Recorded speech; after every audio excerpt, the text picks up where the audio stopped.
Amis internautes, n'oubliez pas de liker, de vous abonner et de cliquer sur la note de notification pour ne rien rater.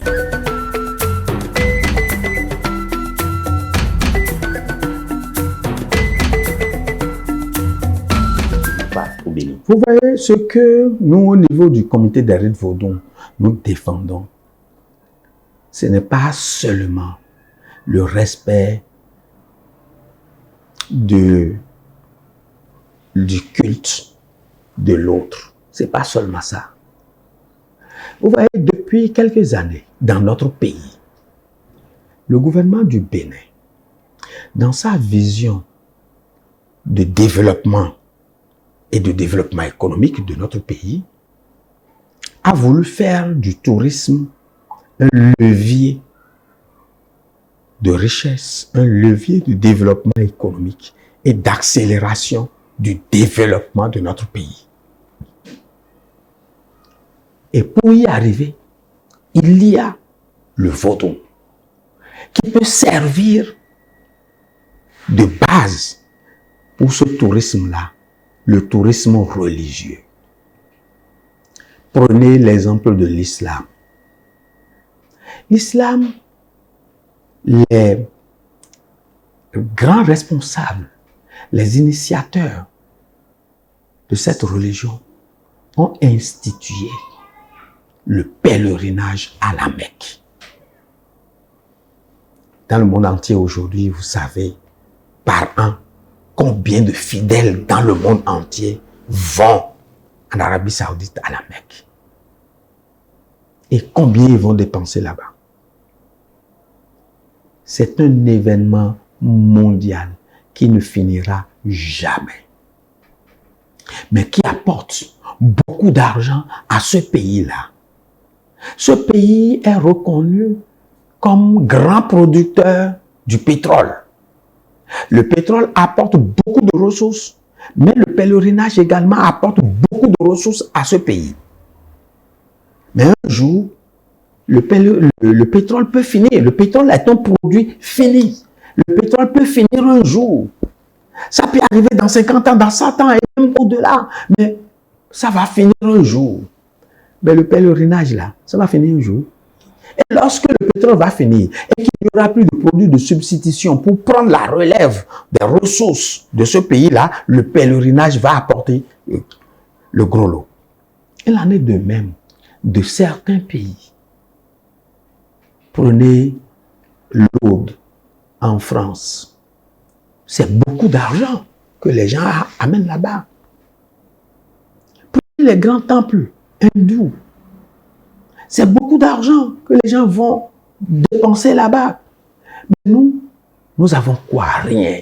Mais nous voulons développer autour du vaudon ce type de pèlerinage, ce type d'engouement, ce type de tourisme religieux. C'est pour cela que le gouvernement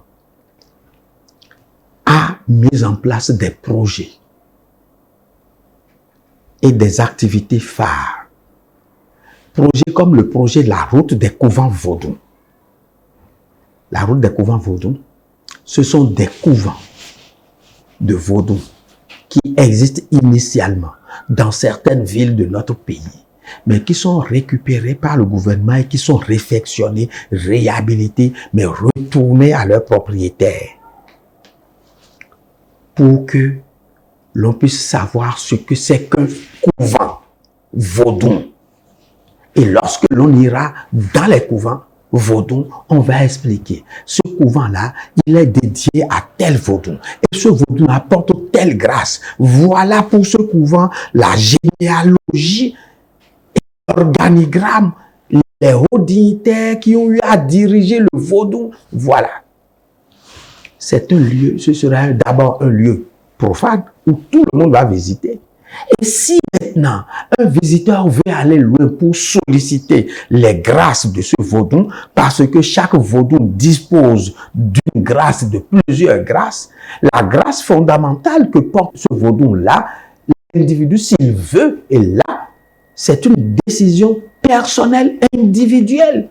qui ne dépend plus de l'État, qui ne dépend plus du gouvernement. Il peut aller solliciter sa grâce et on va le lui donner. C'est ce que le projet est en train de postuler.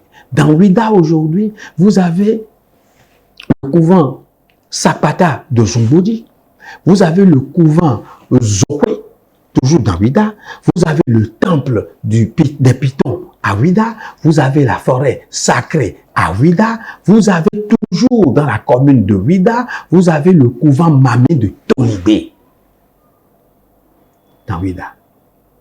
Et lorsque vous quittez Ouida, vous allez à Réveil, à Grand Popo, vous avez le projet de la construction du temple Mami qui est là-bas.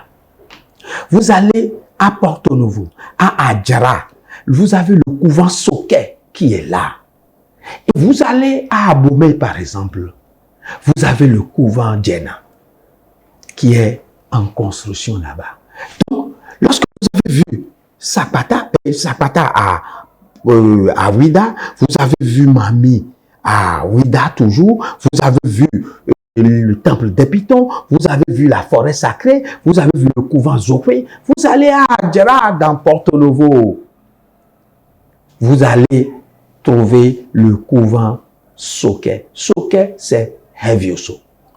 Dans le nord, il y a des couvents qui sont en train d'être développés. Mais les couvents que nous avons, que je viens de vous citer, sont des couvents pilotes.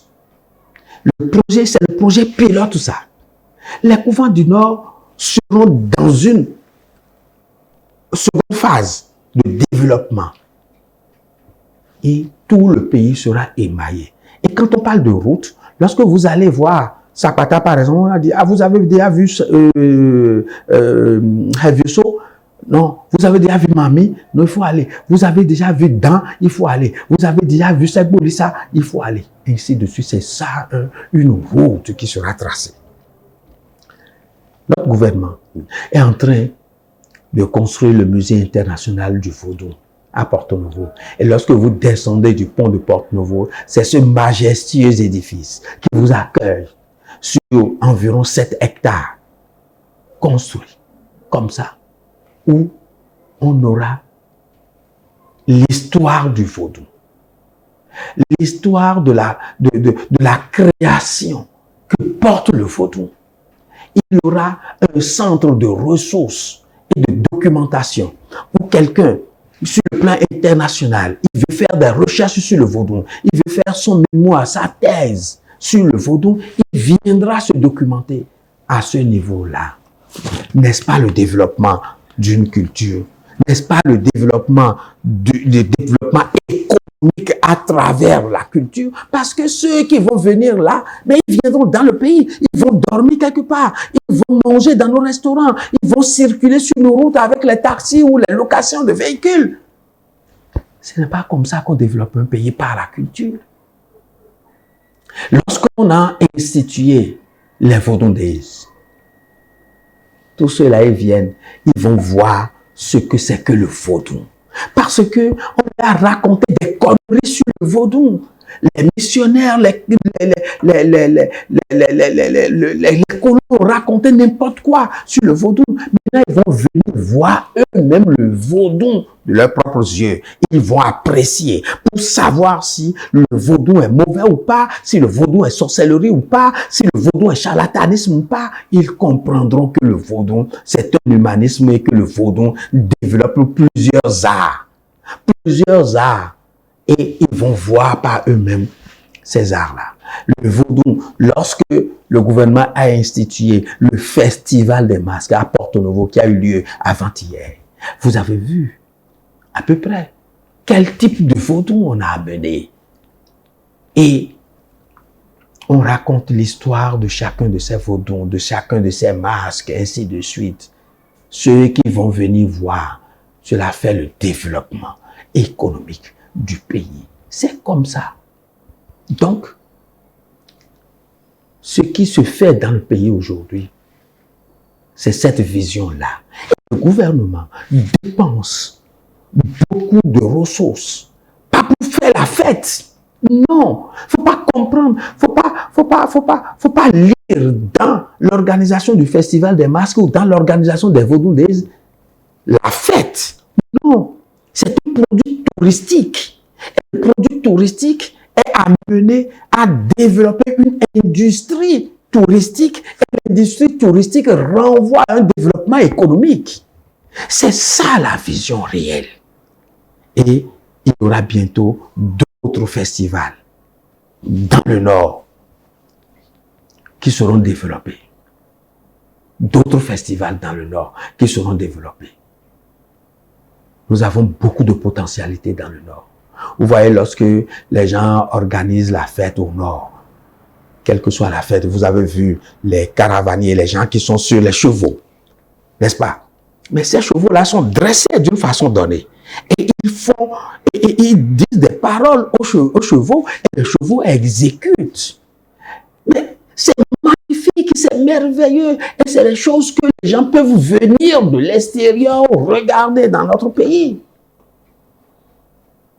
Ce n'est pas important ça. Regardez dans le pays aujourd'hui, dans tout le pays aujourd'hui, le 15 août, il y a la fête de l'Igname. Je ne parle pas de la fête de l'Assomption, je parle de la fête de l'Igname, qui est une fête nationale en réalité et internationale, que les gens célèbrent le 15 août. L'Igname, c'est une culture agricole. D'abord, c'est un produit agricole, l'Igname, mais c'est un produit culturel et culturel.